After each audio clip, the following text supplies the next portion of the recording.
1971.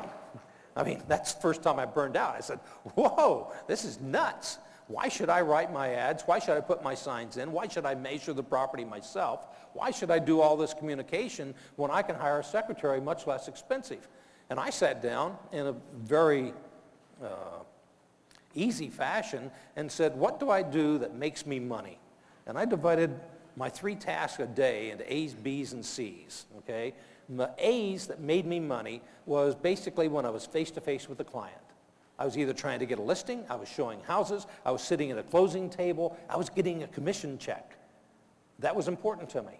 And when I looked at my schedule, then I looked at B's. What leads to money?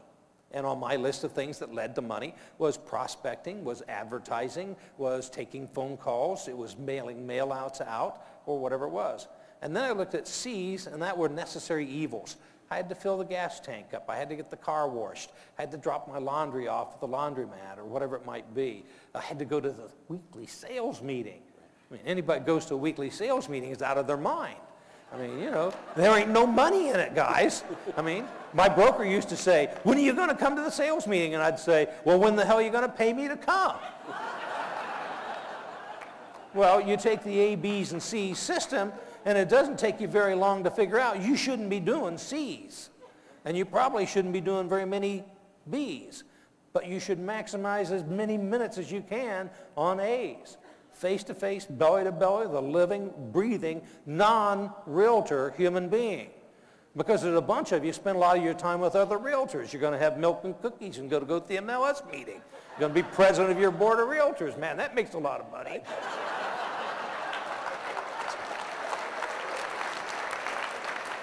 By the way, I'm never going to make Realtor of the Year. So stop going out in caravan looking at everyone else's overpriced listings, I don't know, playing games, hiding each other's shoes or whatever they do. That's what we used to do every Tuesday when I started in real estate. You know, Tuesdays, that was caravan day. I mean, there were so many realtor meetings, there was never time to sell any houses. So delegate the C's first, sure, and then begin to delegate the B's, but never delegate the A's, and you'll have more time to focus on the A's. And the other thing you've got is you can't pay somebody to do your push-ups for you.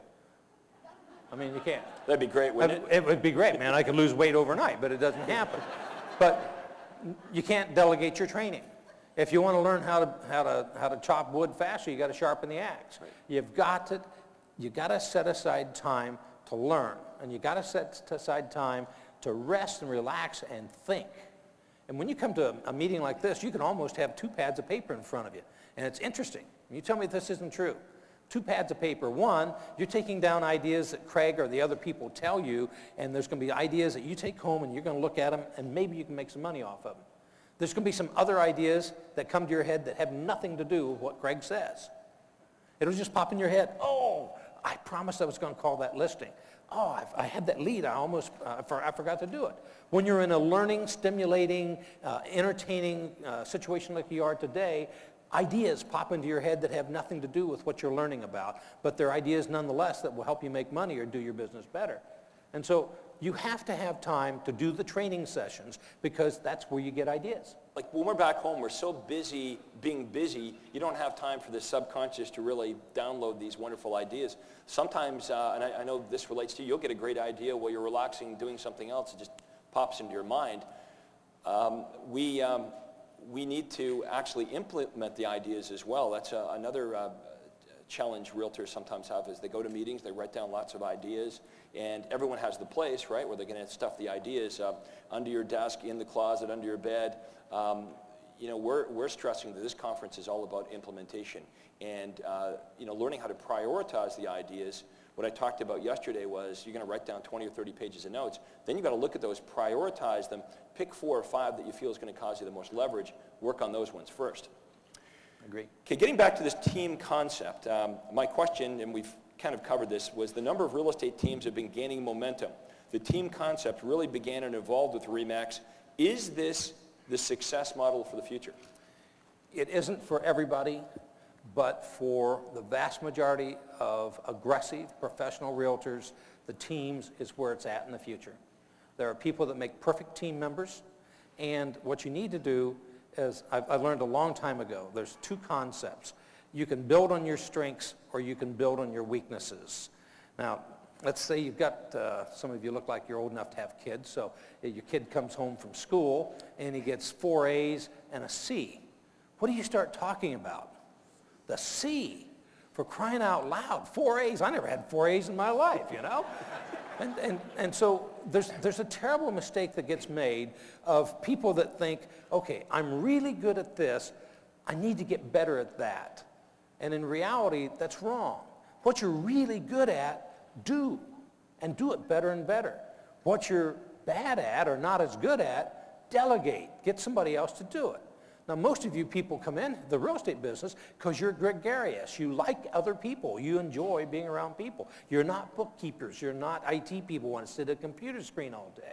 And so what my suggestion you do is find out how you can spend 75 or 80% of your time in front of people doing money-making activities and delegate everything else to somebody who is better apt to do those types of things for you. When you are face-to-face with a client, most people spend 20% of their career with their clients. 80% is doing other things.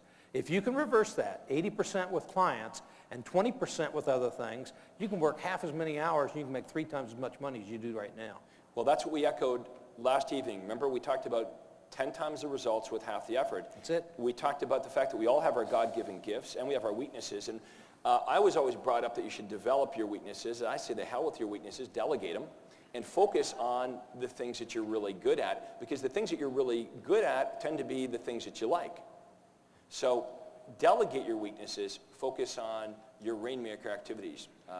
Spend 80% of your time doing the things that count. Teams are here to stay, and teams will change your life as a real estate agent, because if you're doing all the work, you ain't got time to play. And if you ain't got time to play, you're not going to have a great life.